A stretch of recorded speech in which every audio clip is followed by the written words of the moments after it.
विद्युति कल्पना जलम गंभीरोदरमूर्तये नमन समन्तावदर्य समन्तादृशे। युवक और युवती मित्रों, बहुत अच्छा लगा आज इस कार्यक्रम में। भविष्य भारत की प्रतिनिधित्व करने वाले बहुत से प्रतिभावान, बुद्धिमान नए पीढ़ी के लोग एकत्रित हुए हैं।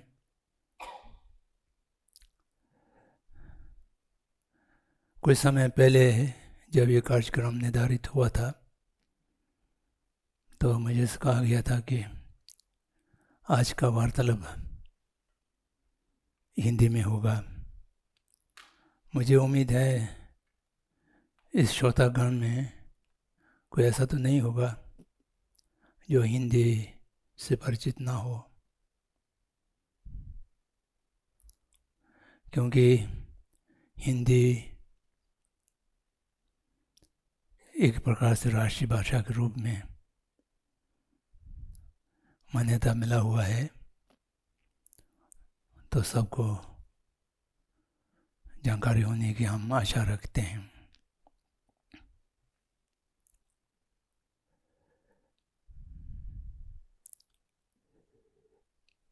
वैसा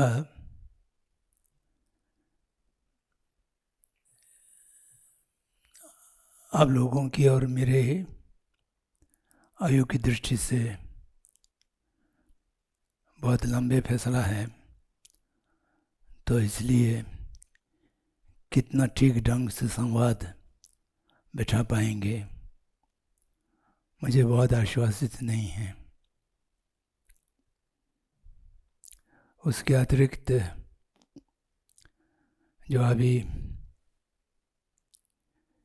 श्री टशी जी ने मेरे विषय में कुछ कहा गया है वो औपचारिक हैं। हम लोगों का संवाद ठीक ढंग से बैठ पाए, तो इसलिए मैं अपने परिचय देना आवश्यक समझता हूँ। जब जब लोगों से संवाद होते हैं तो मैं अपना परिचय संक्षेप में देता हूँ।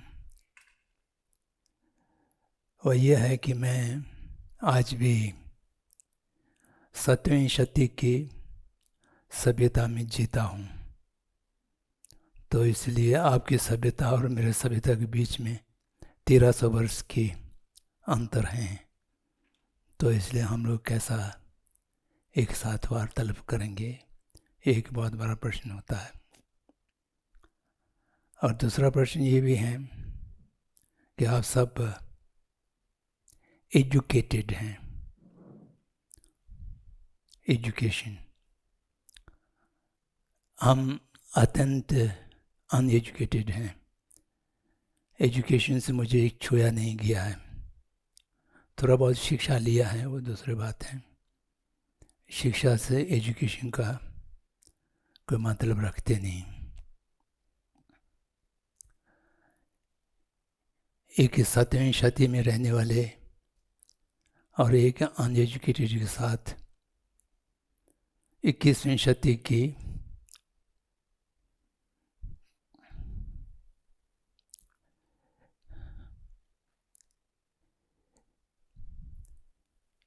आधुनिक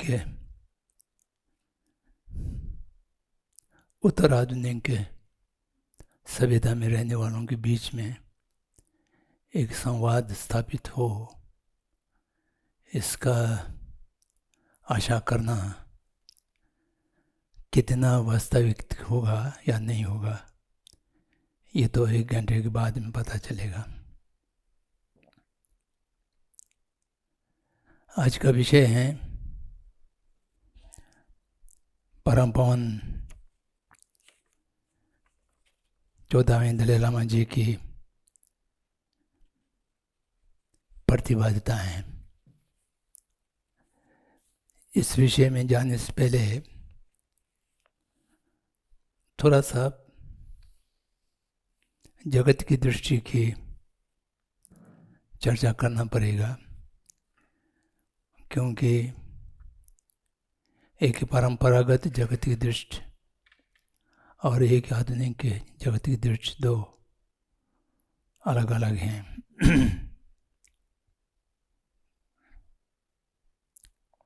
परंपरा वाले, चाहे वो बौद्ध हो, चाहे वो अन्य सनातन धर्म की अनुयायी हो, जगत पुराण या अभिधम्म कोश आदि में जो इस जगत की एक चित्रण खींचा गया है, वो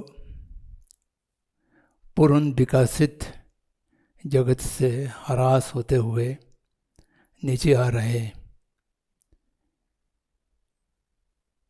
परिस्थिति के परिचित हैं, और आधुनिक दृष्टि से ये आदिमानव की स्तर से बंदर से मनुष्य बन करके विकास के उन्मुख होकर के आज विकास की चरम सीमा पर पहुंचे हुए उत्तराधुनिक काल में पहुंचे हुए ऐसा माना गया है। ये दोनों का दृष्टिकोण एक दूसरे की विपरीत हैं, कहीं मेल नहीं खाते हैं। परंपरा वाला ये कहते हैं कि प्रारंभ में मनुष्य की आयु भी बहुत लंबे थे, और सत्य युग जिसको कहलाया जाता है, जिसमें कोई अकुशल कार्य होते नहीं थे, तो उसको सत्य युग। अकुशल कार्यों में 4 प्रमुख माना गया है: प्राणापात, जीव हत्या, अंत्यनिंदान, चोरी करना, कामेषु मिथ्याचार, काम वासना और उससे मिथ्याचार करना, और असत्य वचन। ये 4 कभी नहीं होते थे मनुष्य के समाज में, तो उसको सत्य युग माना गया।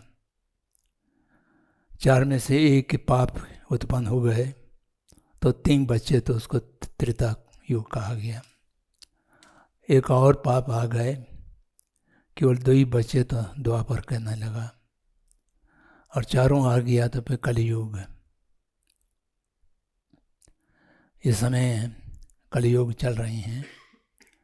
मनुष्य की जीवन भी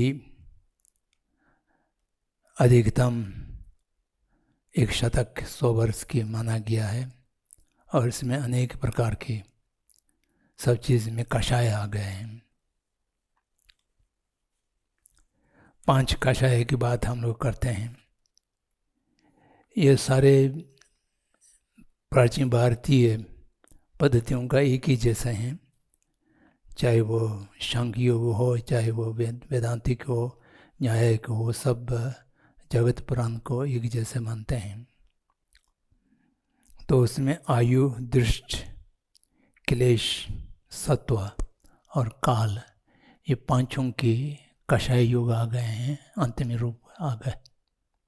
आयु का कोई ठिकाना नहीं है, कब मृत्यु हो जाए, और दृष्टि मिथ्या दृष्टि से भरे हुए पड़े हैं।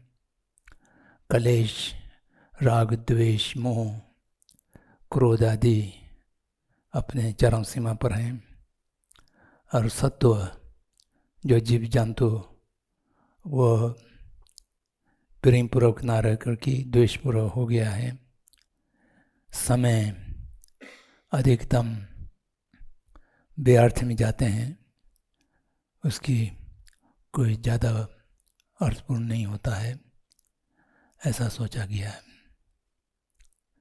तो आधुनिक दृष्टि से इस जगत को देखते हैं तो वो बंदर से आदमी बने, धीरे धीरे विकास हुआ। पाषाण योग, धातु योग, मिशन योग इत्यादि हम विकास होते गए, और आज साइंस और प्रौद्योगिकी के विकास की चरम सीमा पर पहुँचे हुए हैं और आगे बहुत आगे जाएगा, ऐसा सोचते, ऐसा कहते हैं। ये दोनों सिद्धांत हमने मान लिया है। किसने पुराना सिद्धांत को माने, किसने नए सिद्धांत को माना, लेकिन ये माना हुआ है, हम जानते नहीं हैं। जानते नहीं हैं, मान लेते हैं तो कोई भी मान सकते हैं, उसमें कोई फर्क नहीं पड़ता है। आजकल की एजुकेशन पद्धति में जानकारी नहीं देते हैं, सूचना देते हैं और मनवा लेते हैं। अगर कोई चीज़ पूछा जाए तो वो कहेंगे ऐसा है, ऐसा नहीं है, ये ठीक है, ये ठीक नहीं है। लेकिन उनसे पूछे कि आप जानते हैं क्या? हाँ, क्यों नहीं जानते हैं? किताब में लिखा हुआ है, गुरुजी ने कागज में कहा है, तो हाँ वैसा। लेकिन वो अपने से उस बात को जानते नहीं हैं। जैसा बंदर से मनुष्य बना, इसको हमने मान लिया, हम जानते नहीं हैं। अगर जानते होते तो ये भी कहते हैं कि आज जो हमारे यहाँ आसपास बंदर घूम रहे हैं, उनका क्या दोष था, वो आज तक के मनुष्य क्यों नहीं बन पाए? इस प्रश्न का किसके पास भी उत्तर नहीं है। या जो मनुष्य बने थे उसका जेनेटिक बनावट कुछ दूसरा था या आज दूसरा था, इसको भी कोई नहीं जानते हैं। लेकिन हम मान रहे हैं कि हमारा पूर्वज बंदर था और हम बंदर के औलाद हैं। तो ये दोनों दृष्टिकोण से बिना जाने आने माना हुआ है, तो इसलिए कोई भी होने की संभावना है। दोनों गलत हो सकता है या एक सही हो सकता है। भारत में एक कहावत है, भगवान जाने। जो हम नहीं जानते हैं तो कह देते हैं कि भगवान जाने, तो इसको हम भगवान जाने में रख देते हैं। तो मेरे कहने का अर्थ ये था कि परंपरागत जगत दृष्टि से आज 5 कषायक योग हैं। मनुष्य अनेक समस्याओं से जूझ रहे हैं। उसी तरह से जो आधुनिक दृष्टि से जगत को देखते हैं, उनकी दृष्टि में भी जो यथार्थ हैं, ये जगत समस्या मुक्त नहीं है। ये जगत संपूर्ण रूप से संरचित नहीं है। आज उत्तर आधुनिक युग में जीने वाले जो अति विकसित मनुष्य भी बड़े बड़े समस्याओं से जूझ रहे हैं। और ये समस्याएं हैं, ये चुनौती हैं, आज के साइंसदानों की दृष्टि से संपूर्ण जीव जंतु इस पृथ्वी से विनाश होने के कगार पर पहुंचे हुए हैं, ऐसा लोग कहते हैं, मानते हैं, जानते तो शायद नहीं होंगे।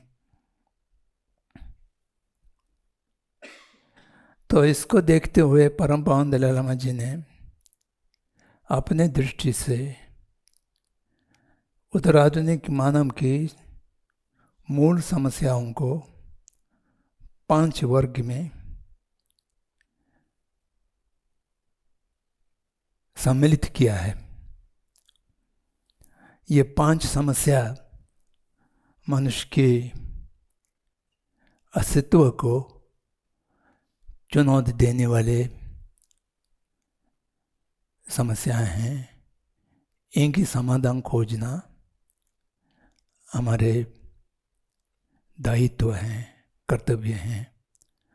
तो इन्होंने इस दृष्टि से अपने 5 प्रतिबद्धताओं को सुनिश्चित या निर्धारित किया है। ये 5 समस्या हैं।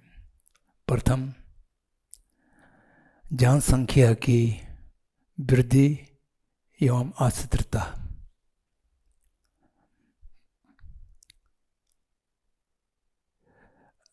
हर क्षेत्र में, हर देश में, हर राष्ट्र में या तो जनसंख्या की अनियंत्रित वृद्धि हो रहे हैं या घट रहे हैं।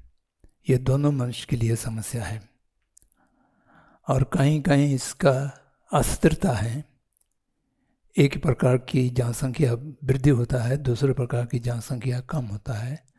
तो जनों के बीच में जो संतुलन है, कोई धर्म विशेष वाला, जाति विशेष वाला, एक जनसंख्या वृद्धि होता है, दूसरा का घट जाता है।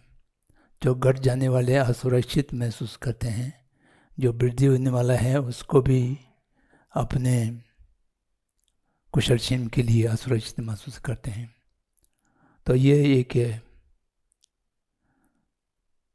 आज से 1000 वर्ष पहले जनसंख्या की वृद्धि ऐसा नहीं होता था, या 500 वर्ष पहले भी शायद नहीं होता था। पिछले 250 वर्ष में, 300 वर्ष में जिस प्रकार से दुनिया में जनसंख्या की वृद्धि या अस्थिरता हुए हैं, वो कभी नहीं हुआ। ये एक समस्या के रूप में उन्हें निर्धारित किया है। और दूसरा है अमीर और गरीब की, संपन्न और विपन्न के बीच में जो खाई हैं वो वृद्धि हो रहे हैं। सभी राष्ट्र या अंतर्राष्ट्रीय जगत में समता की स्थापना के लिए, विशेष रूप से आर्थिक दृष्टि से समता की स्थापना के लिए बहुत कुछ कर रहे हैं, करना चाहिए, ऐसा बातचीत में होते हैं, लेकिन यथार्थ में वो नहीं होता है।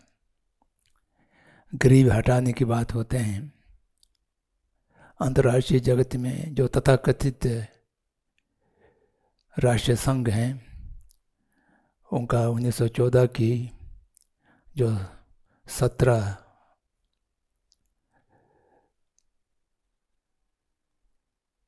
लक्ष्य बनाया गया है, उसमें सबसे पहले ये हैं कि विभिन्नता को हटाना।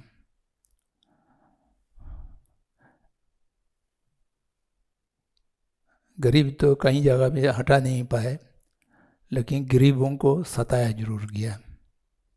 तो ये दूसरा उठा हो रहा है। ये दूसरा चुनौती उन्होंने देखा है। और तीसरा है हिंसा की वृद्धि, युद्ध के रूप में, आतंकवाद के रूप में, या छोटे मोटे संघर्ष के रूप में अनेक प्रकार की प्रत्यक्ष हिंसा अत्यधिक वृद्धि हुआ है। और उसके अतिरिक्त संरचनात्मक की हिंसा, चाहे वो आर्थिक दृष्टि से हो, चाहे वो सामाजिक दृष्टि से हो, सामाजिक अन्याय की दृष्टि से उसका वृद्धि हो रहा है। और सबसे अधिक चिंता इस बात की है कि हिंसा की पैमाने और सत्र पुराने ज़माने जैसा नहीं रहा। इसका छोटा सा दृश्य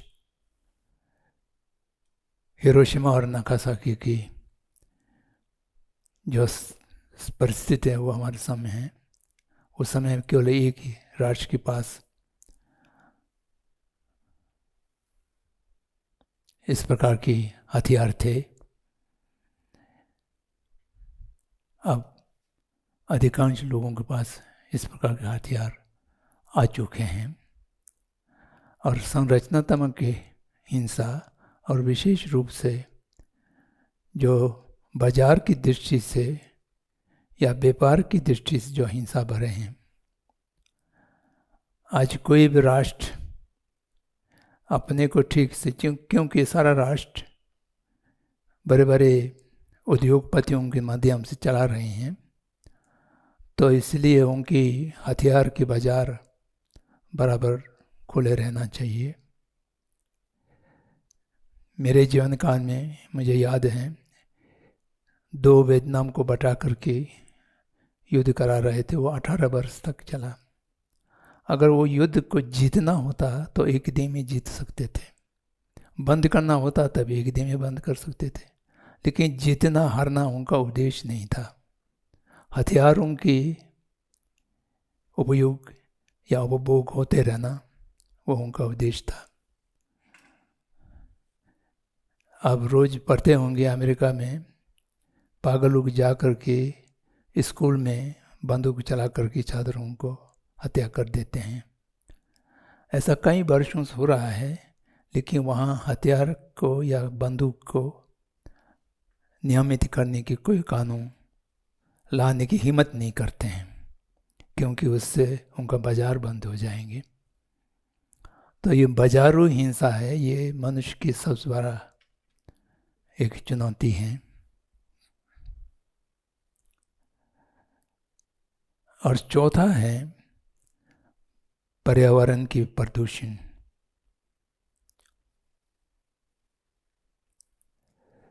मनुष्य क्या संपूर्ण जीवधारियों को अपने जीवन को चलाने के लिए पानी और हवा ये अत्यंत अपरिहार्य आवश्यकताएं हैं। ये दोनों प्रदूषित हो गए। अब एक स्वच्छ पानी पीने के लिए उद्योगपति को पैसा दे करके पानी खरीदना पड़ता है। जब मैं प्रारंभ में हिंदुस्तान में पहुंचा था 60-61 में, कहीं भी जाएं तो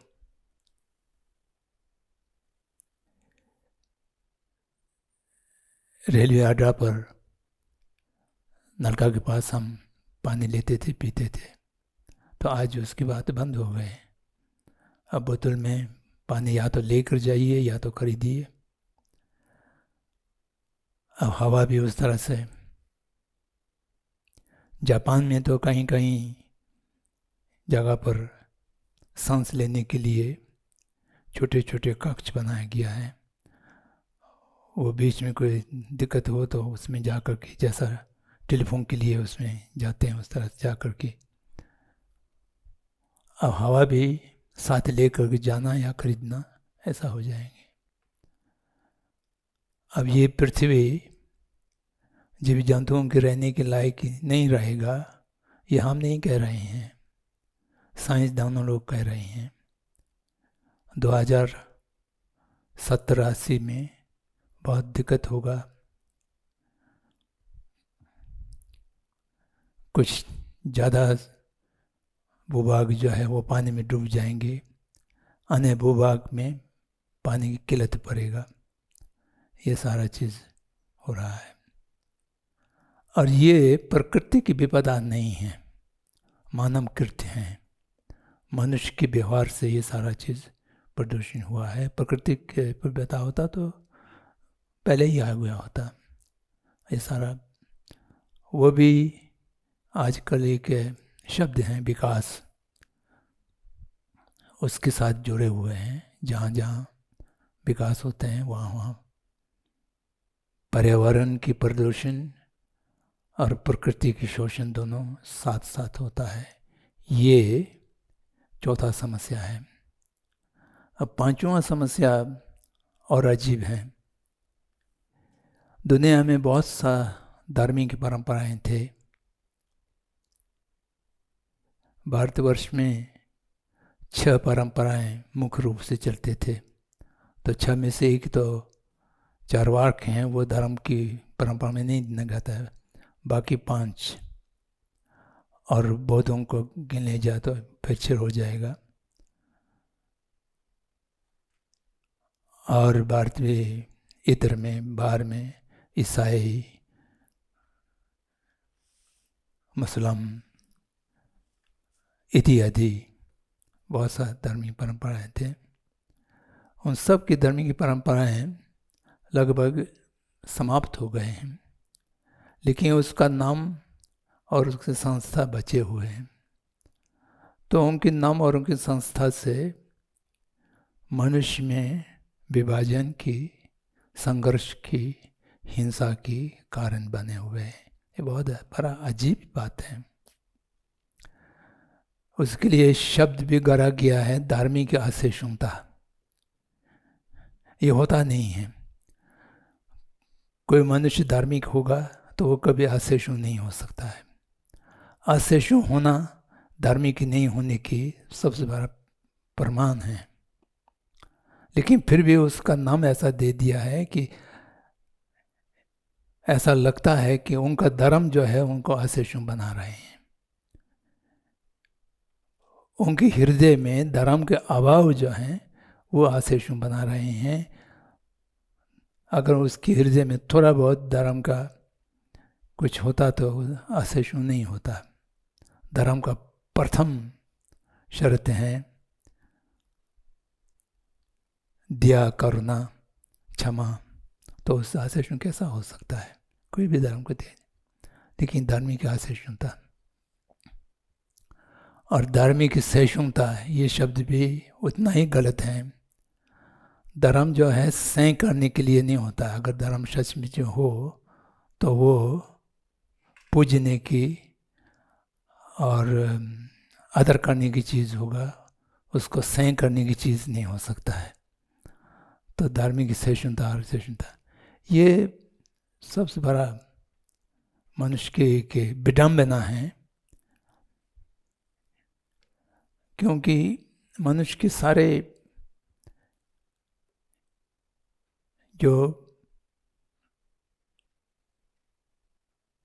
उनकी संरचना है, स्वभाव तो नहीं कहेंगे, स्वभाव का तो नहीं बदल जा सकता है।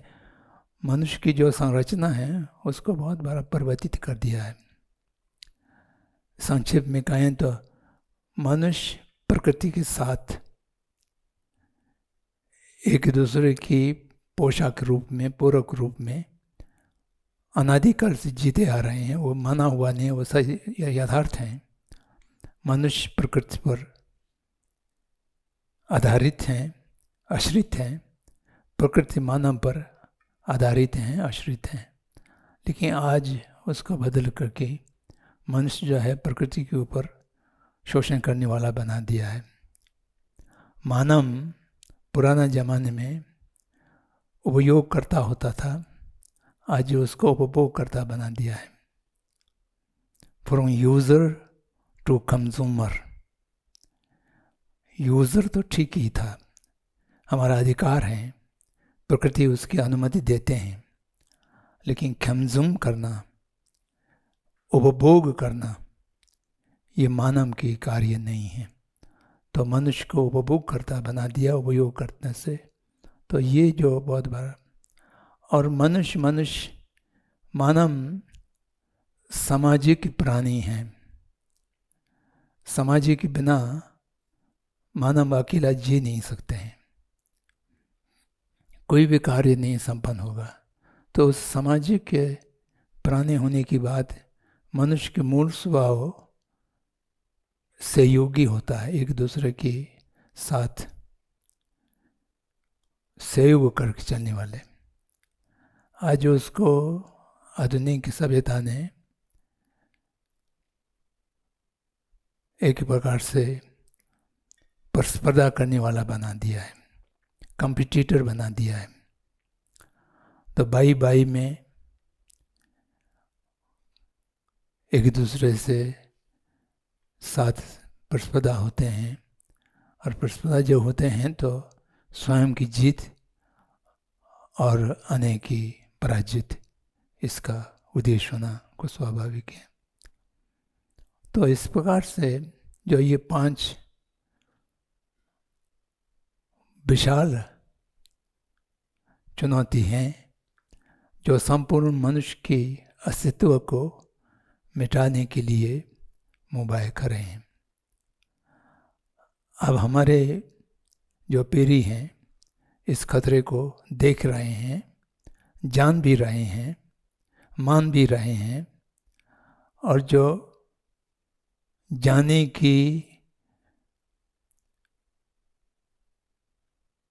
वो करने वाले लोग जो साइंस की दाने लोग हैं, उन लोगों ने भी कह रहे हैं कि अब ऐसा होने वाले हैं। तो इसकी समाधान खोजना वर्तमान पीढ़ी की एक दायित्व बनते हैं।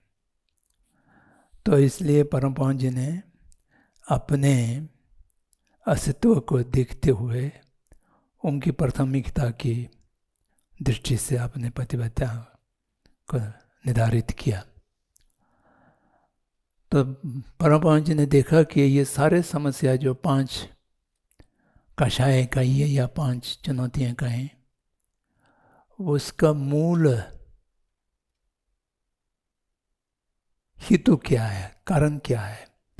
उसका मूल हेतु है मानव मूल्यों की ह्रास, मनुष्य की नैतिकता की ह्रास। और इसमें शब्द थोड़ा गड़बड़ है लेकिन यूज़ में है ह्यूमन वैल्यूज़, क्योंकि पश्चात वाले हमेशा वो इसका दाम कितना है उससे नापते हैं, प्रमाण करते हैं। तो इसलिए मनुष्य की नैतिकता को भी वैल्यू के रूप में देखा तो ठीक है। तो इसकी ह्रास होने की, इसके अभाव होने के कारण मनुष्य स्वार्थ हो गए, परार्थ की भावना समाप्त हो गए। तो इसलिए उन्होंने ये देखा कि प्रथम एक मनुष्य होने के नाते मनुष्य की नैतिकता के स्तर को कैसा पुनः उद्धार किया जाए, पुनः स्थापित किया जाए, पुनः विकसित किया जाए, इस दिशा में सोचना बहुत जरूर है। और इससे मानव की नैतिकता की और परार्थ की भावना, मैत्री और करुणा की भावना पुनः स्थापित होगा।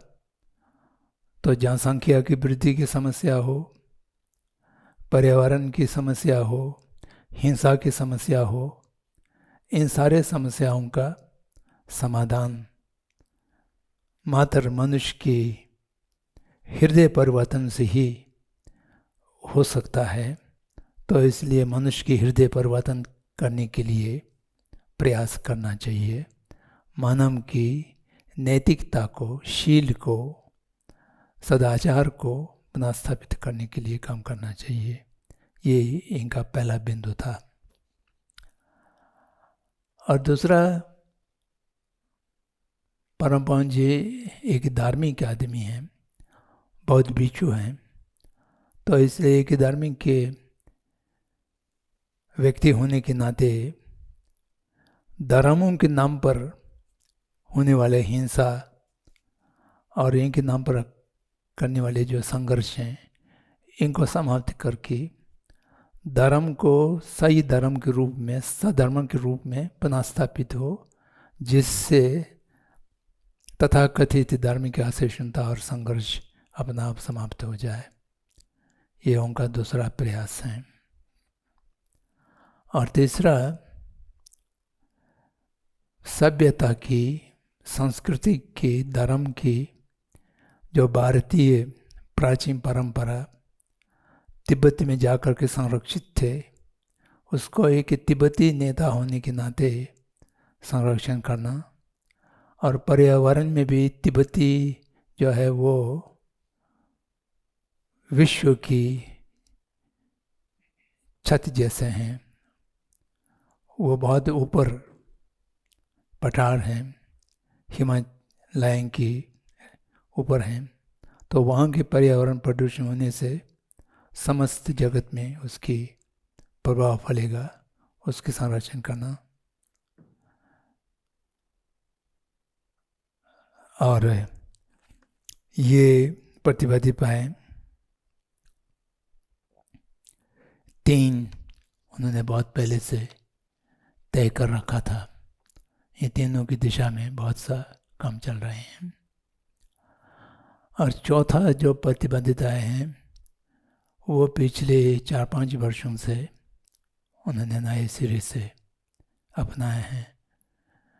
वो हैं मानव मूल्यों को, मानव नैतिकता को पुनः स्थापित करने में भारतवर्ष को एक विशेष नेतृत्व देना होगा संपूर्ण विश्व में। पुराने जमाने में भी भारत को विश्व गुरु के रूप में पहचान थे।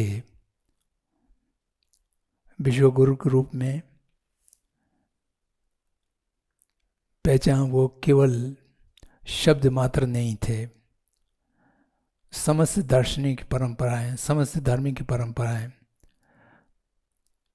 भारतवर्ष से उत्पन्न होकर के संपूर्ण एशिया, मध्य एशिया, यूरोप तक जो फैलाव हुए हैं वो पिछले लगभग 2500 वर्षों में इसकी साक्षात ऐतिहासिक तथ्य मिलते हैं। तो आज भी दार्शनिक और धार्मिक दृष्टि से देखा जाए तो संपूर्ण विश्व की नैतिकता की नेतृत्व करने के लिए जो अरहंत रखते हैं, क्षमता रखते हैं, वो केवल भारतवर्ष हैं। ये कोई चटुकारिता की दृष्टि से कह नहीं रहे हैं, एक यथार्थ की बात है। तो उससे कोई हम ये नहीं कह रहे हैं कि भारत विशेष है। हर भूभाग में रहने वालों की एक अपने अपने क्षमता होते हैं, अपने अपने योग्यता होते हैं और अपने अपने सार्वभौम कर्तव्य भी होते हैं। तो ये भारतीयों की कर्तव्य हैं। तो उसके लिए भारतीय वर्ष की जो जनता है वो संपूर्ण विश्व को आधुनिक साइंस या प्रौद्योगिकी के क्षेत्र में गुरु की रोल नहीं कर सकते हैं, दायित्व नहीं निभाने की आवश्यकता भी नहीं है, उसकी क्षमता भी नहीं है। लेकिन नैतिकता के नेतृत्व कैसे दे सकते हैं? ये प्राचीन भारतीय विद्या, प्राचीन भारतीय विद्या जिसमें चित्त की और मन की साइंस अति विकसित रहा है, जिसके माध्यम से मनुष्य के हृदय परिवर्तन करने की क्षमता रखते हैं। तो इसलिए ये भारतीयों के दायित्व हैं। ये प्राचीन भारतीय विद्याओं की संरक्षण और संवर्धन के माध्यम से किया जा सकता है। ये इन्होंने अपना चौथा प्रतिबद्धता माने हैं। तो ये परिचय के रूप में मानव मूल्यों की या मानव नेतृत्व, मानव शील की और सदाचार की, नैतिकता की वृद्धि करना, धार्मिक अध्ययन और उसकी अनुभूति जिसके माध्यम से धर्म के नाम पर अधर्म के कार्य ना हो, और तिब्बत की संस्कृति जो एक प्राचीन भारतीय विद्या का अंश है उसको संपूर्ण जगत के लिए बचाना, तिब्बती के परिवारों को संरक्षण करना, प्राचीन भारतीय विद्या को संरक्षण और संवर्धन देना, ये 4 उनकी प्रतिबद्धताएं थे। तो उसकी दिशा में बहुत अनेक के कार्य पिछले 60 वर्षों में संपन्न हुआ है। तो इसमें से पहले मैं मानव नैतिकता को वृद्धि के लिए बहुत महत्वपूर्ण ग्रंथ जो रचना किया गया है उनका नाम बताना चाहता हूँ। अधिकांश अंग्रेज में, तिब्बती में है, और उसकी हिंदी या भारतीय भाषाओं में भी बहुत ग्रंथों का अनुवाद हुआ है, कुछ का नहीं भी हुआ होगा। द आर्ट ऑफ हैप्पीनेस, ये एक बहुत सुप्रसिद्ध ग्रंथ है। Ethics for the new millennium, beyond religion, ethics for a world, whole world, ये 3 विशेष रूप से मानव मूल्यों की, मानव नैतिकता की पुनर्स्थापना के लिए ये लिखा गया है।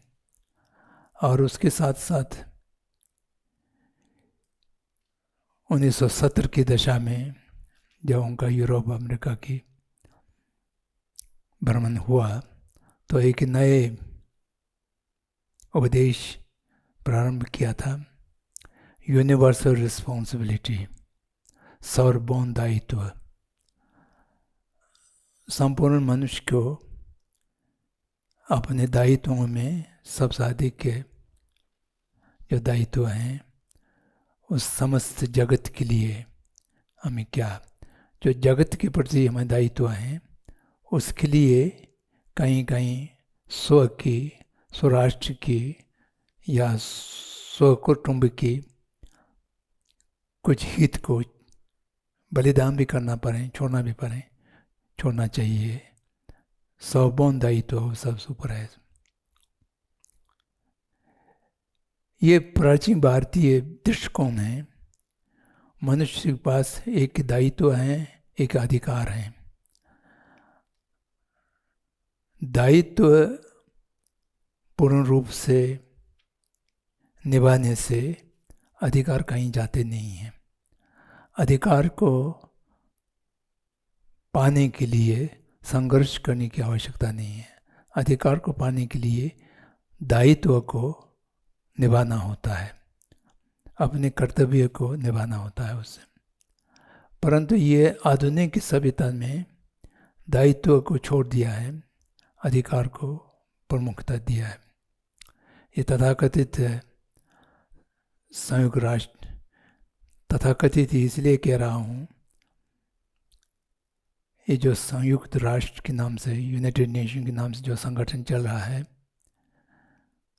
आज इस जगत में सर्वोच्च संगठन के रूप में मानता है, लेकिन वो जगत में एक ऐसा नमूना है,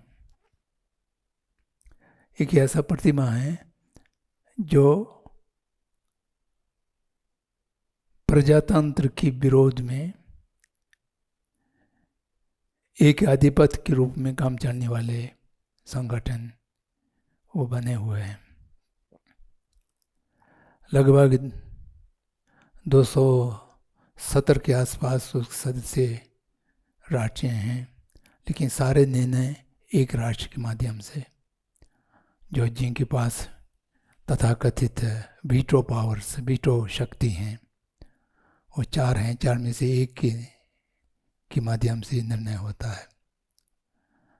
एकमात्र संस्था अभी दुनिया में बचा हुआ है जो डिक्टेटरशिप, बहुत अगली किस्म की डिक्टेटरशिप है। तो इसलिए वो संगठन तथाकथित में इसलिए कहता, उनके माध्यम से सार्वभौम अधिकार की बात तो कहा गया है, घोषित है,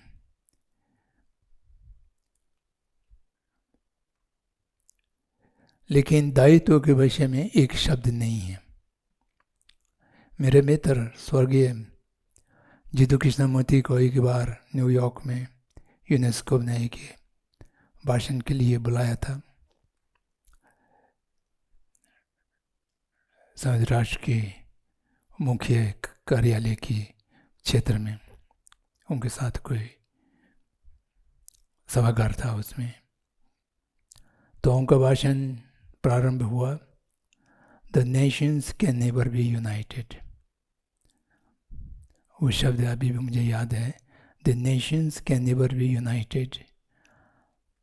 The concept of nationhood is a cause of division. खैर वो दूसरी बात है. ये आधुनिक सभ्यता और आधुनिक एजुकेशन मनुष्य को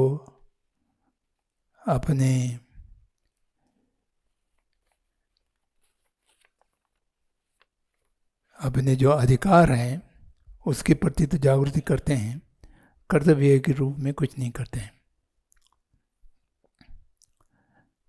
वर्ल्ड पार्लियामेंट ऑफ रिलीजन, जिसमें स्वामी विवेकानंद ने उद्बोधन किया था 100 साल पहले, तो उसकी 100 साल के बाद कि दोबारा शिकागो में उसका सम्मेलन हुआ, तो वहाँ पर ये प्रयास किया गया कि यूनिवर्सल रिस्पॉन्सिबिलिटी की एक जापान तैयार किया जाए, जिसके लिए समिति बैठाया गया. मैं भी उसमें था. 2 दिन की कार्यवाह के बाद में कोई भी प्रारूप नहीं बन पाया, क्योंकि उसमें कोई सहमति नहीं है.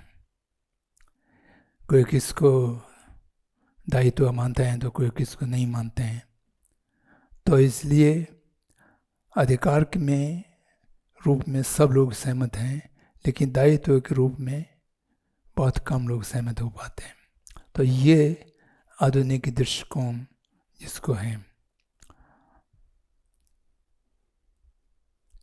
Beyond religion ethics for whole world, तो इससे निकला है सेकुलर एथिक्स. सेकुलर एथिक्स को आजकल थोड़ा सा सेकुलर के नाम को लिपापोती करके सी लर्निंग के नाम से उसका पाठ्यक्रम बने हैं,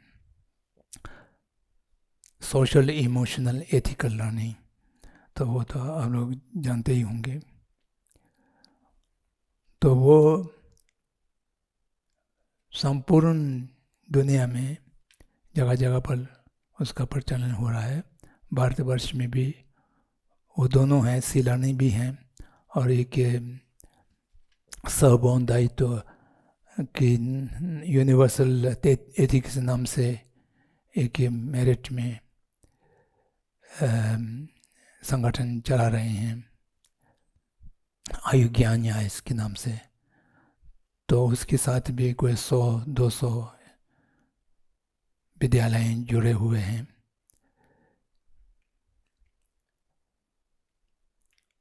प्रारंभिक कक्षा से लेकर के कक्षा 9 तक उसकी पाठ्यक्रम बने हुए हैं. तो इसके माध्यम से वो करने की कोशिश कर रहे हैं. तो फिर एक दूसरा 2 किताब संयुक्त लेखक के रूप में एक फ्रांस का महिला है सोफिया, उसने दलाई लामा जी की बहुत लंबे इंटरव्यू लद्दाख में 2 बार किए थे. उसमें से 2 किताबें निकले हैं. The new reality, new reality की उसमें आज के संदर्भ में मनुष्य के सामने प्राचीन काल से पृथक रूप में आज हम कौन सा चीज़ से सामना कर रहे हैं, उन सब न्यू रियलिटी. और न्यू रियलिटी के साथ एक दूसरा है call for compassionate revolution. Vinod में उनसे कहा था कि फ्रांस वाला बहुत रिवोल्यूशन करते रहते हैं, लेकिन अभी तक कोई ऐसा रिवोल्यूशन नहीं हुआ जो क्रोध और घृणा की प्रेरणा से ना हो. अब एक रिवोल्यूशन ऐसा होना चाहिए जो पूर्ण रूप से मैत्री और करुणा की चित्त से प्रेरित हो कि रिवोल्यूशन हो. ये दोनों भी बहुत चल रहा है. ये कॉल फॉर कंपैशनेट रिवोल्यूशन, इसको यूनेस्को ने भी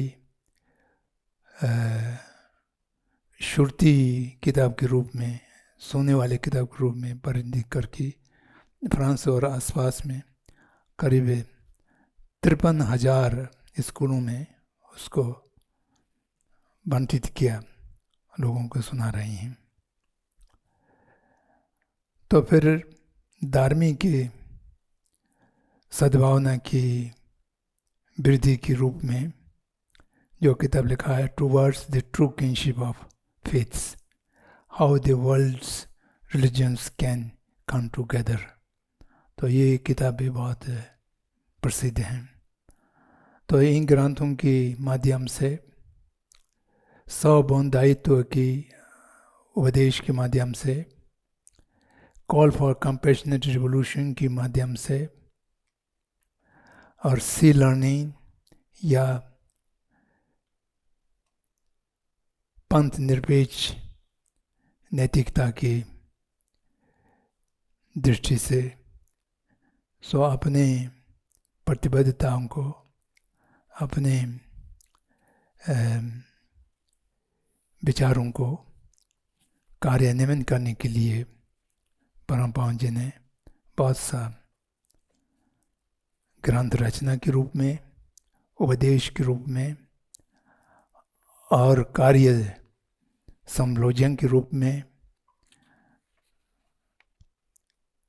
किया है।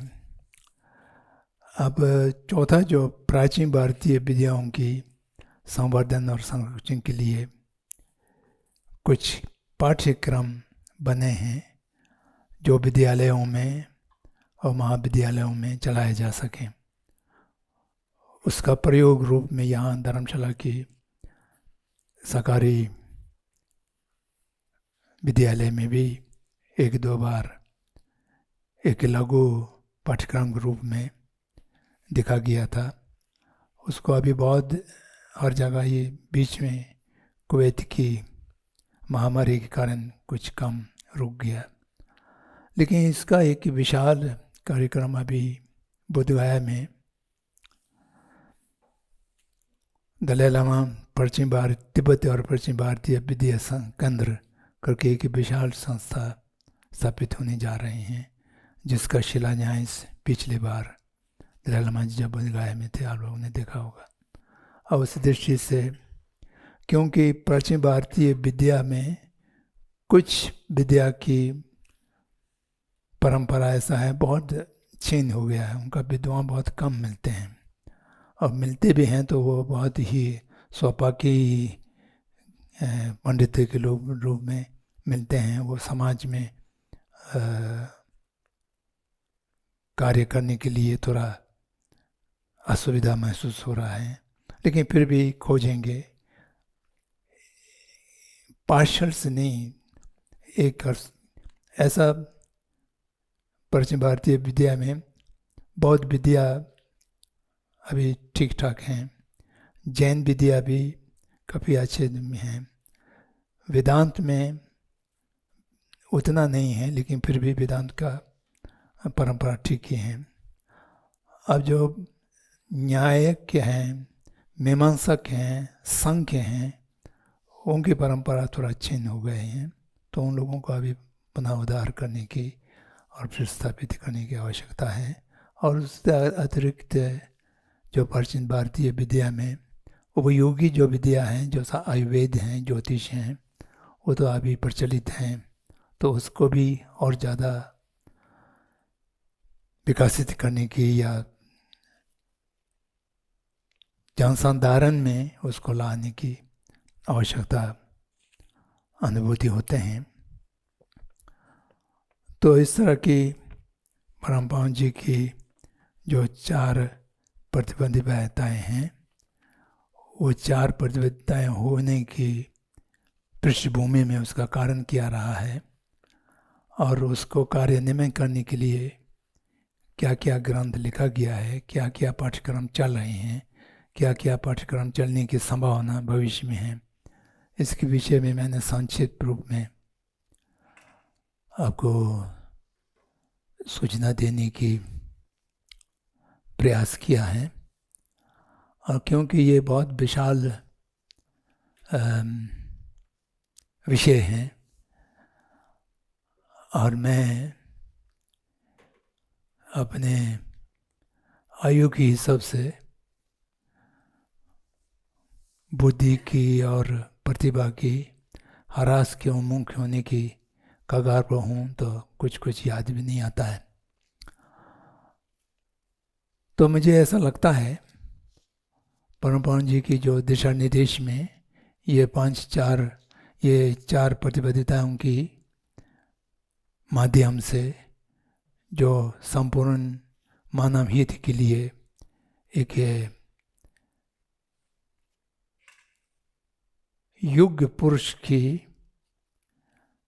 योगदान कैसा हो, ये सोचने की बातें हैं। क्योंकि युग पुरुष कभी कभी उत्पन्न होता है। ऐसा हम पिछले 20वीं शती की और 19वीं शती को देखें, भारतवर्ष में कितना युग पुरुष उत्पन्न हुआ है, गिना जा सकते हैं।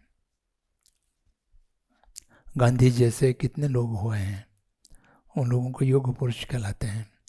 तो युग पुरुष के माध्यम से उस युग के अनुरूप एक नए मार्गदर्शन जगत को प्राप्त होते हैं। सो उस मार्गदर्शन को लेकर के जगत की अपने युग को सुधारने की प्रयत्न करना चाहिए, ऐसा हम लोगों की मानना है। और इसमें एक चीज़ और जोड़ना चाहिए, दलाई लामा जी ने जो विशेष योगदान दिया है वो शायद अभी तक किसी युग पुरुष के माध्यम से संपन्न नहीं हो पाया। वो है प्राचीन साइंस के साथ आधुनिक के पश्चात साइंस के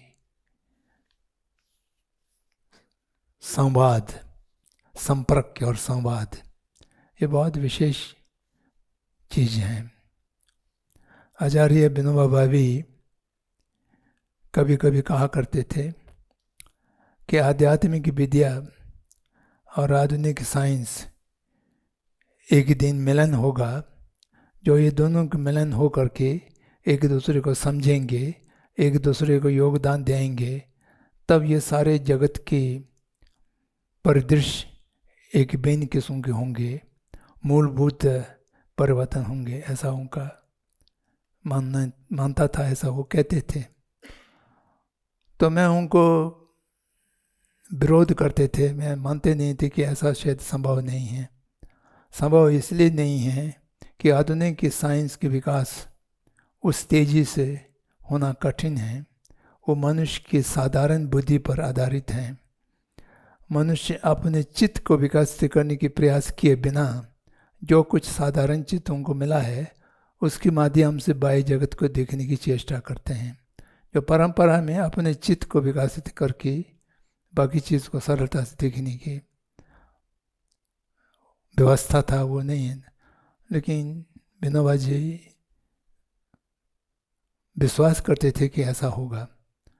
लेकिन पिछले लगभग 35 वर्षों के समय में परम पूज्य दलाई लामा जी की और आधुनिक साइंसदानों के बीच में संपर्क और संवाद बहुत गहराई से स्थापित हो गए हैं और उसका संस्थागत भी हो गए हैं। माइंड लाइफ इंस्टीट्यूट के माध्यम से हर वर्ष उसकी सम्मेलन होते हैं, शोध होते हैं, बहुत कार्य हो रहे हैं। तो इसलिए यदि आधुनिक विज्ञान, आधुनिक के साइंस वालों के पास प्राचीन भारतीय विद्या की योगदान हो जाए, वो योगदान लेने की क्षमता आधुनिक की साइंस वाला प्राप्त कर लें, तब जगत की भविष्य एकदम कोई दूसरी चीज़ हो सकता है। इसकी संभावना बिल्कुल है, ऐसा हम लोग विश्वास कर सकते हैं, ऐसा मुझे लगता है। तो इन शब्दों के साथ मैं अपने वाणी को विराम देता हूँ और जो कुछ जिज्ञासा या अस्पष्ट होगा चाय के बाद फिर हम लोग यहाँ मिलेंगे तो वार्तालाप होगा। जय जगत।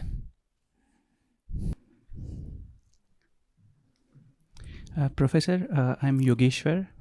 I'm currently pursuing a PhD at IIT Jodhpur. IIT Jodhpur. Jodhpur. Yes. So yeah, before I ask my question, I would like to reassure you that when you began that आप 7th century से है और हम 21st. I think after the whole talk, I can understand the essence of what you were trying to convey, because a lot of problems that you were talking about, I can actually relate to them. So my question is that you said that I am not educated. So I think you meant it in a much more deeper sense. So if you can shed some light on that, what do you mean by that? Thank you.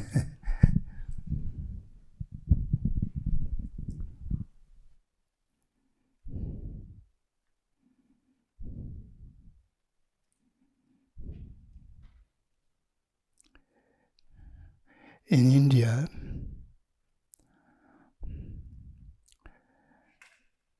the importance of knowledge, that is we call Shiksha, times immemorial till 1830s. The traditional Gurukuls, Shiksha institutions, individual imparting knowledge, which are flourishing like a beautiful tree. Then in the 1830s, one British gentleman, whose name was Macaulay, later on Lord Macaulay, he stayed, for 3-4 years in India and go back to Britain and make a speech in the British Parliament. And he painted a picture of India. And unless the backbone of Indian cultural and Shiksha heritage is breaking, we will not be able to sustain our role. So then the Macaulay Committee was formed. All this, then that beautiful tree was disappeared.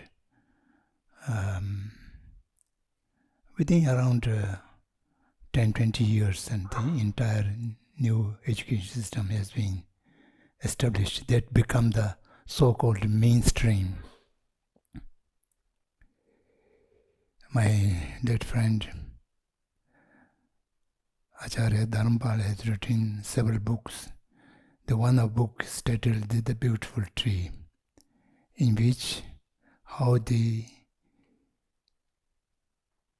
ancient Indian education system prevailed before 1830 and how it was destroyed and disabrupted thereafter when the Macaulay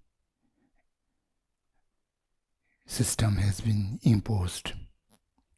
So that was a deep, went into the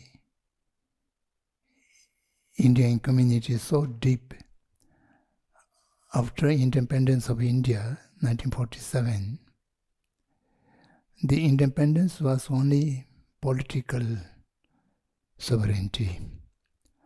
The language sovereignty, thought sovereignty, culture sovereignty, education sovereignty was not thought about and tried for. Gandhi was become a minority of one, and he was not able to make much contribution.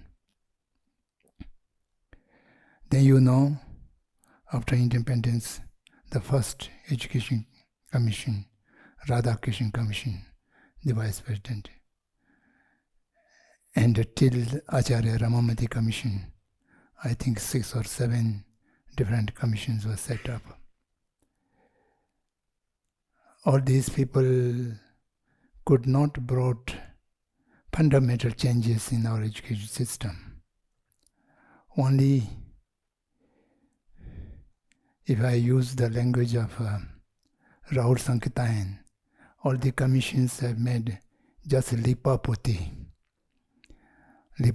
of the old system, which set up by the Macaulay. That is not different from the modern education system, which are set up through deep research by the corporates. And it is a kind of indoctrination. Indoctrinate that what your need is to be told by the producers. And how to think and how to act and how to live, all these are being imparted to you through the indoctrination system. So education is nothing but an indoctrination to make uniformity in the thought process of all students as far as possible. So that make possible the globalization of everything, to destroy the diversity and make a uniformity. The schools right from the uniformity of the cloth, and then everything become a kind of dictated, not by one's own choice or one's own free wisdom or intelligence. So it never tried to awaken the inner intelligence of the individual. They are only inputting bombardment of informations, and then the mind of the people are completely conditioned to think in one direction, to use one kind of logic and rationality. So that is, I understand, as education. So I try hard to not influenced by this kind of indoctrination, and I keep my free thinking and using my own logic and rationality. So that's why I have said I'm uneducated. I said this for the first time sometime in the 70s or 80s in the one national conference, and that was published by some journal. So since then it became a kind of story.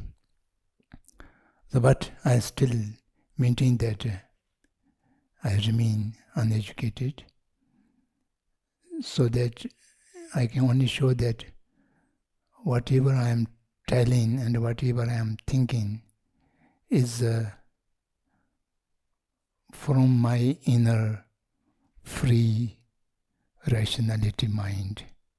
Sometimes I call it the original mind, not an artificial mind. Today, the digital system or modern science and technology trying to make everything artificial. The human beings are also made artificial. The original mind is being buried or destroyed, and the artificial now, they come with the open word artificial intelligence. So during your lifetime, the human beings might be substituted by machines, and that day is not very far off. So if you are substituted by machines, then you are just an alternate, not any original anymore. So that day might come during your lifetime.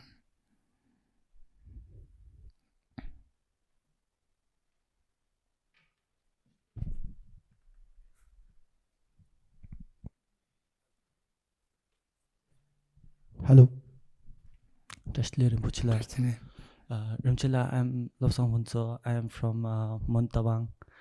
Oh, And Rimchila, please forgive me if my question is stepping out of a few bounds.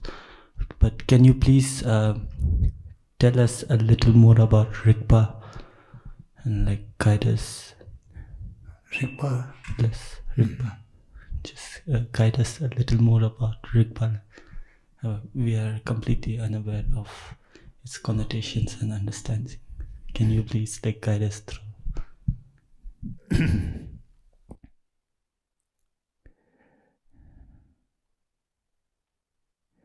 Rigpa is a very pervasive word. You shall have to interpret or find its connotation with different context and occasion.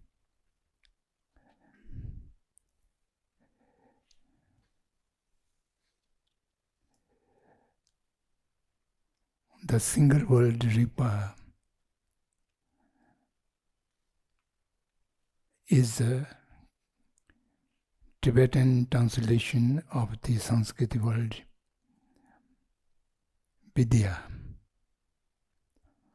Directly, Vidya here means a subject of study. A subject of study is called in Sanskrit as Vidya, and that Vidya is translated into Tibetan. Then the word Rigpa is coined. But when we talk about the mind, Lota Rigpa Shiva Song Tunchi, Tibetan word. The Lo, the Rigpa, the Shiva, these three words are synonyms.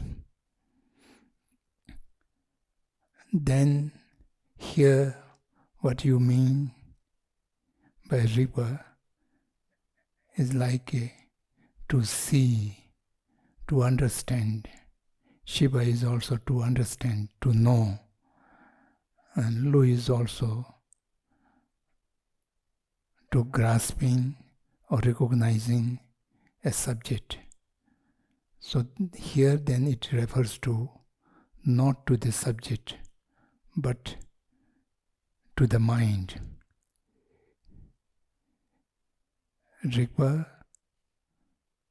Soa Rigpa, Nandun Rigpa, these are, when used in this context, it goes to the subject of study. And when it goes to the mind side, then it is knowing the subject, seeing the subject, understanding the subject. Then it goes back to the law. Then in higher realm of philosophy, particularly the Nyima and the Kagyu lineage, the Rigpa is mostly used for the direct perception of the Tathata, the Shunyata, or the emptiness. Emptiness is the ultimate truth of everything, and that ultimate truth seeing mind is the Rigpa. For example, the centers of the late Venerable His Eminence Sujay Rinpoche's centers, they call Rigpa. And it is referring to the highest level of wisdom. So, as I mentioned before, the meaning of word Rigpa shall have to be understood in its context. In various different contexts, it has different meaning. And only for the just face value of the world, that is subject to be known. clear? Sure. Yeah, Professor Rinpoche, thank you so much for your time. Thank you for your valuable words. In fact, I'm Akashlina, and I've been trained in political science and peace building. Your words actually reminded me of Tagore's lines that where the mind is without fear and head is held high. And I hope all of us free ourselves from the shackles of pride, ignorance, and arrogance. I believe my question has been probably asked a lot of times, but I'm going to ask that again. What if you get a chance to encounter with Gandhiji and His Holiness in today's world? What do you think would be their advice to the younger community? What kind of responsibilities should today's youth take up? How do we hold on to hope, courage, and resilience? Thank you so much. What is the exact question? I could not follow. So in today's world, if Gandhiji and His Holiness come together for a dialogue, what would be their advice to today's youth?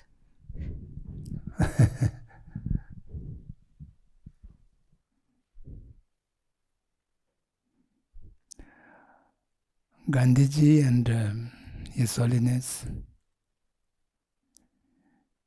advice would be, in my view,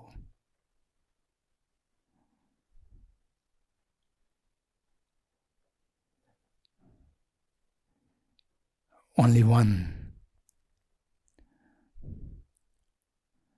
to make the world free from violence. Gandhi, throughout his life, worked for establishing non-violence, and His Holiness the 14th Dalai Lama, throughout his life, worked for compassionate heart.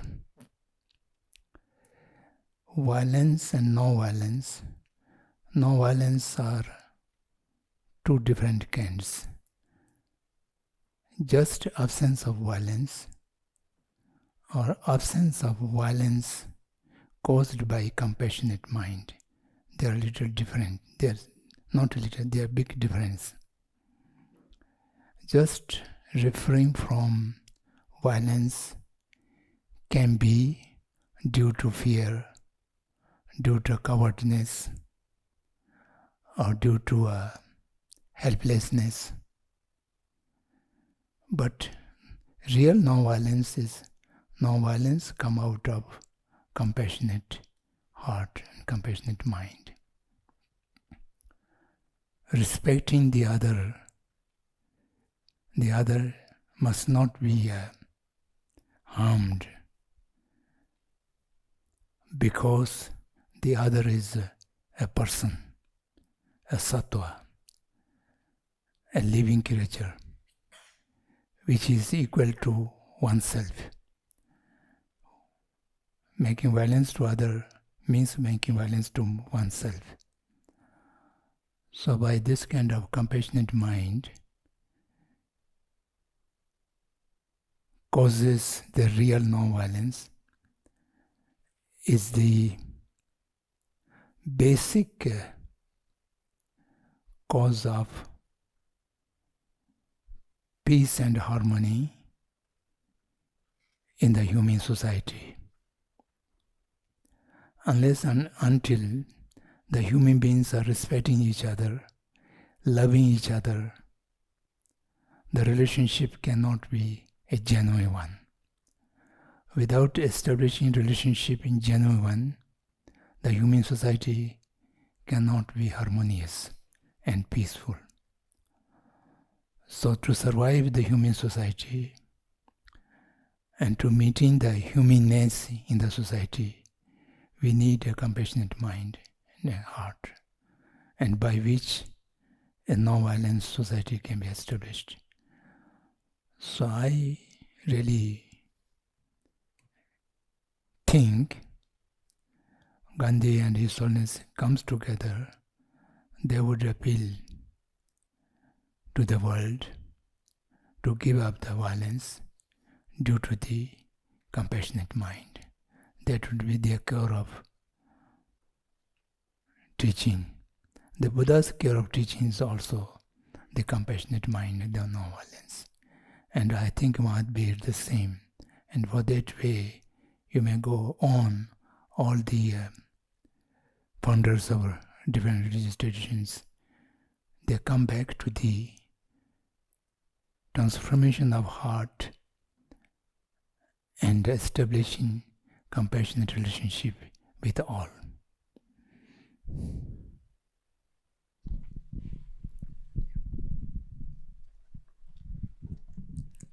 So, very good morning to you, Professor. My name is Ishan Joshi, and I study criminal law and forensic science from Nalsar, Hyderabad. And my question is that, as investigators, many times we are exposed to seeing very violent acts and very dangerous people. So my question is that how can we develop compassion when we have already been desensitized in a way to the evil side of humanity?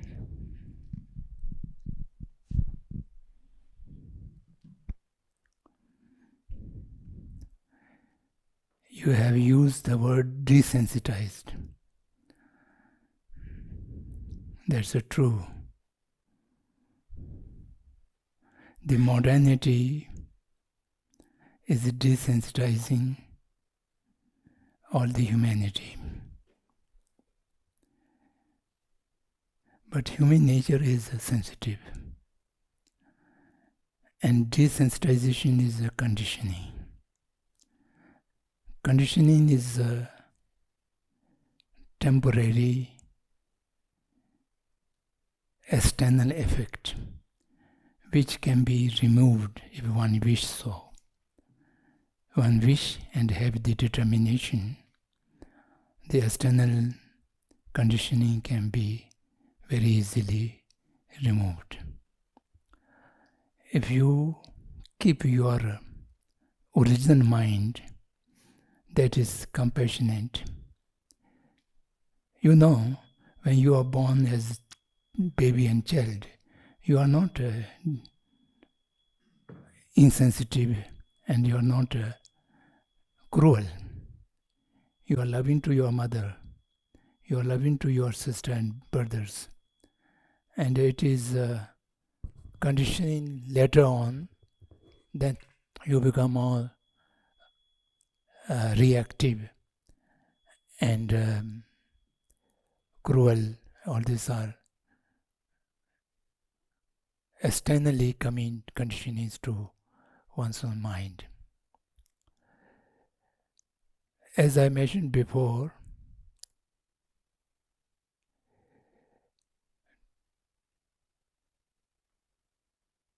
to find out the reality, the compassionate way is most effective. No one is able to hide anything, whatever it may be ugly and bad, before the Buddha. If you read the stories of the Buddha's time,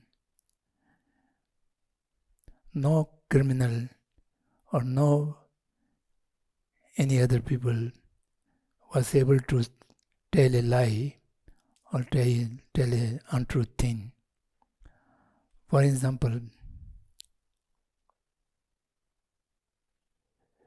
investigation through third-degree treatment does not ensure you will be able to know everything, the truth.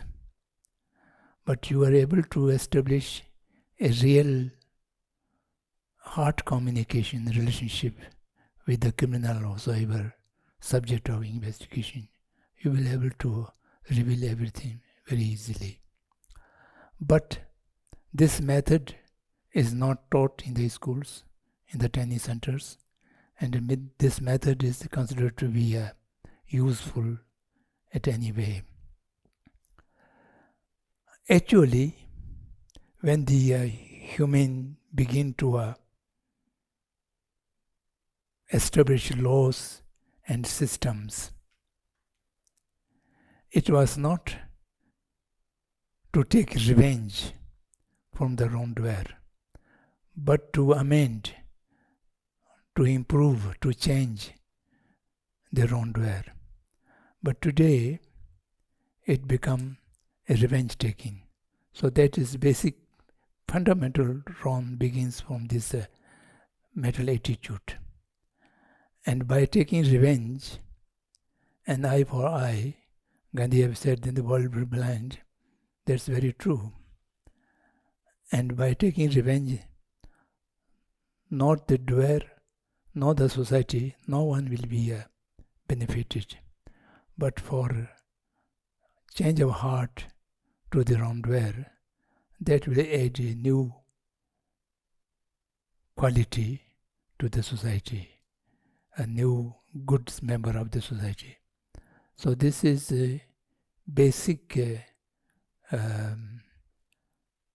wrong approach during this modern time.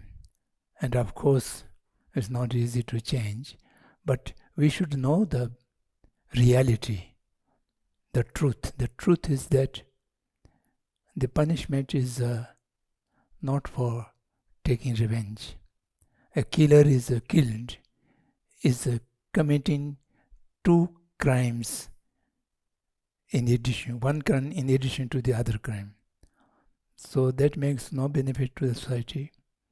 But if we are able to, Buddha never tried to do anything harm to the Angulimala. On the contrary, the Angulimala was completely transformed and he became a good person, and also he achieved the arahanthood. So that's why benefiting to the criminal as well as benefiting to the whole society. So therefore, desensitization, if someone have the awareness, I am desensitizing, then he or she can protect oneself. If it is unawarely taken, then you maybe go under that wrong influence. This is my view. Teshidali Rinpoche. But there's a Acha, ठीक है. My name is Dinu. There are two hands for a long time. Acha, yes. Yeah. Please go. So my name is Dinu. I'm from Kerala. I'm doing my research From in sociology. Kerala. Yeah. Okay. I'm doing my research in sociology. So I have two questions. The first one is You are doing research in sociology. sociology. Yeah. Okay. Are you knowing the Professor A.K. Saran? You have heard about him? A.K. Saran, Professor. No. Professor A.K. Saran was my friend. He passed away a few years back, and he was a great sociologist, and he wrote a number of books which are published by the Saranath Institute. Sometime you should look to them. Definitely. Please. So my question is that I can understand that religions like Buddhism founded upon rationality can coexist with science. But those religions which are founded with the notions of purity and pollutions, which is totally irrational, how can they coexist with science? And when we apply the evidence-based scientific facts, won't the orthodox narratives and myth collapse? So how can science and religion coexist? My second question is that Mahatma Gandhi... Yeah. Just Yeah, one sure, is religion and science can coexist. Okay. Then second.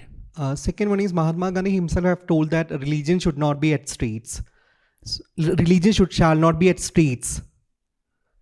Street. Mhm. So we are seeing in the contemporary India that political leaders themselves are politicizing religion. So you were a person who uphold the highest political position in the Central Tibetan administration, and we wonder how you could actually have done much things without politicizing religion when you were in the political position. So what's your advice to such political leaders who politicize religion? Thank you.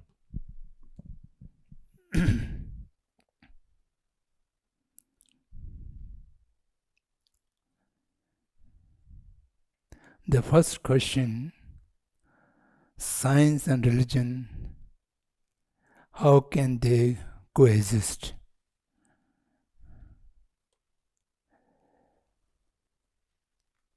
In my view,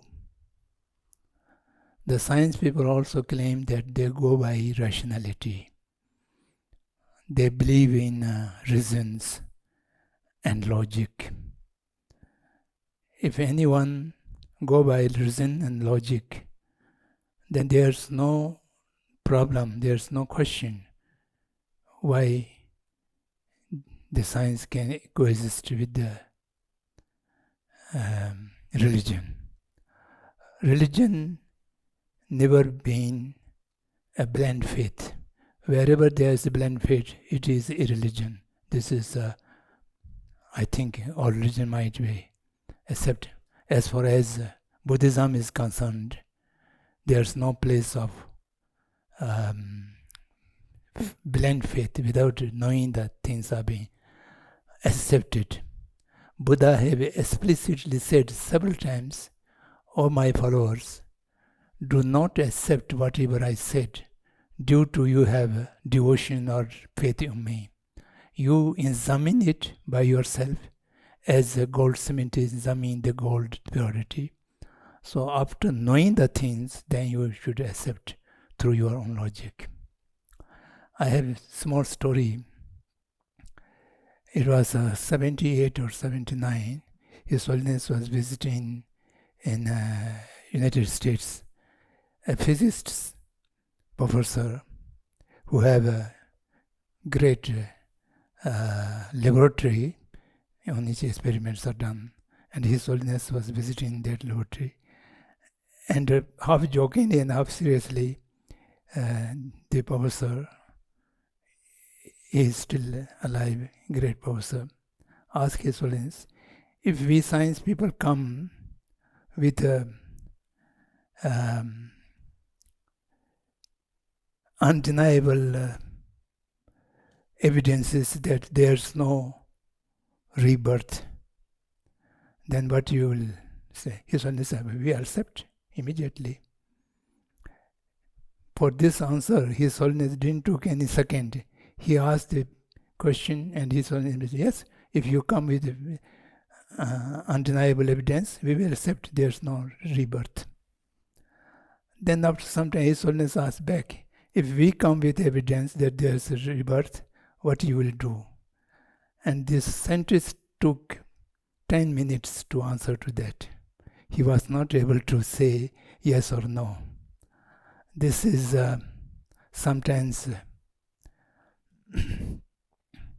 Professor Sarang used to say scientific arrogance. There are sometimes scientific arrogance. I know many science people who have a number of spiritual experiences, and they are not able to tell to their science friend. They say, I may not be excluded from the mainstream scientists. So this fear means there's something lacking of competence in science. So if science is rational, then science and religion very well coexist. If science is blind faith, then they may be difficult to coexist. Because in the world, the science has also spread and promoted many blind faiths, and even there is today. So then, sorry, I forgot the second question was. How to not politicize religion when you are having political power? If anyone knows the religion, I would say rather dharma. Religion is a foreign language, and to define the religion, then there's some difficult.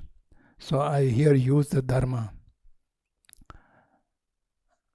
If someone knows the dharma, it can never be politicized. it can never be used for any worldly activities or for the self-benefit. That's for the sure. So, as I mentioned before, as we use the religious intolerance, similarly politicization of religion. The religion can never be politicized. Politicization of religion is the only misusing the name of the religion by not knowing what is religion, not practicing the religion. Religion is to be lived and to be practiced, not as something put outside like the thankas. That's not religion. It is religious expression or religious objects. So religious is a quality of mind. And if you know that quality of mind, it can never be misused. It can never be intolerance. It can never be politicized. So when I was choosing as all these things are accidentally, I never thought about myself can have to work as a leader of the Tibetans in exile. When I was choosing, some of my friends suggested me that now you have to work for the administration. You better to derobe to become an ordinary man. So then I told them I will experiment for a few months, and if there's anything which I cannot do as a Buddhist monk, then I will decide whether I should give up my monkhood or the post. One of them I will become. So after 4 months, I told him, until now I never find anything which is a dichotomy or contradicting each other as a monk and as a political leader.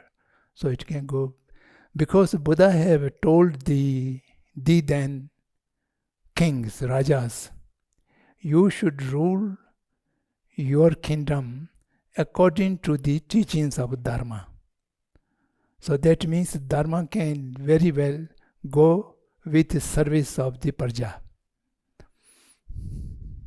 Now for a long time there's, and yes.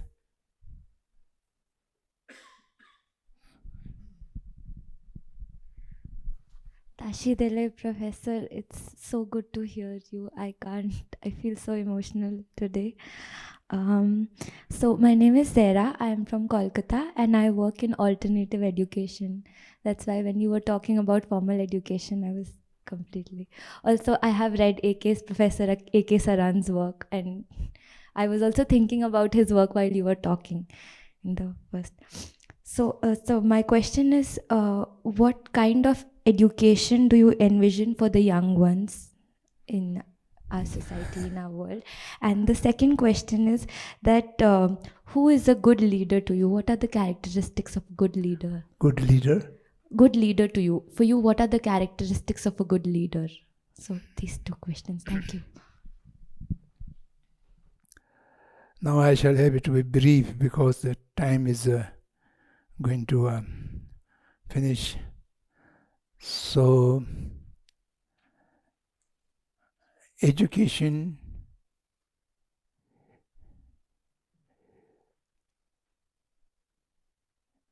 should be, you might have known about Krishnamurti, or you heard about. My friend late Jiddu Krishnamurti used to say, he also ran his centers around many schools. He used to say the purpose of education is to awaken the inner intelligence of the individual so that the person can flower in goodness. So these two sentences are very easy to use. If through education your inner intelligence is awakened, then you have your own rationality and your own discriminative power to examine the things in depth and thoroughly. And thereby you can flower in goodness. Goodness cannot be borrowed or imposed. Goodness shall have to be flowered by itself. For the purpose of flowering, you are in goodness, you shall have to awaken your inner intelligence, your inner freedom. For that, education should be a kind of service or help for awakening the inner wisdom, not burdening or conditioning the mind by inputting so many informations and all this and that. So therefore, observation, questioning, these two is the basic tool for education, or basic tool for examining the things. And again, Krishnamurti used to say, can you live with the question?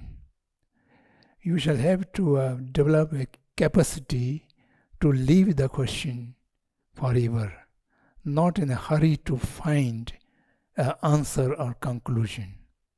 To living with the question, inquiry, examination, that is the process of learning.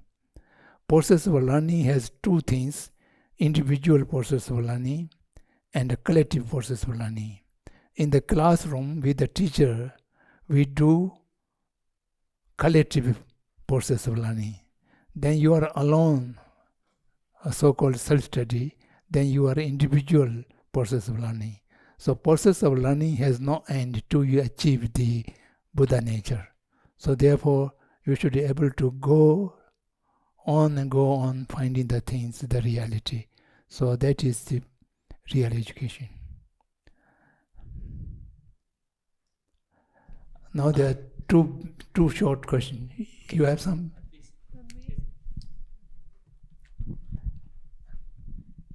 Dashadhara Professor. My name is Tanvi. I'm currently pursuing Masters in Cognitive Sciences from IIT Kanpur. You mentioned the express need of a dialogue between modern science and ancient wisdom. So as a science student myself, I wonder, what do you think that does modern science has any, since you pointed out its limitations in its approach, do you think that it has any additional utility to add to ancient wisdom, or reintroducing the wisdom is the way to go about solving current problems and cultivating reasoning?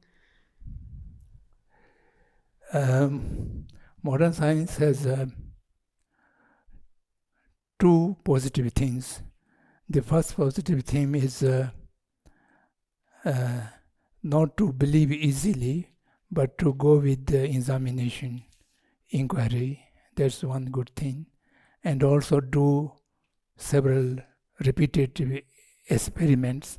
That is also sometimes does good. And the second thing is modern science has many useful technologies, and those technologies mostly misused. But if you have a rational mind and positive mind, you can use them for good things. And these two are, I think, and these two combined with the ancient wisdom, with a little bit of a compassionate mind, then they will become more positive. So now last one. Okay.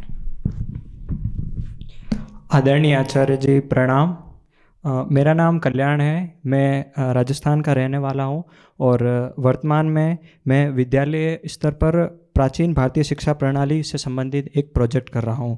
आचार्य जी, मैं आधुनिक शिक्षा प्रणाली का भी सम्मान करता हूं एवं प्राचीन भारतीय शिक्षा पद्धति से भी काफ़ी प्रभावित हूं।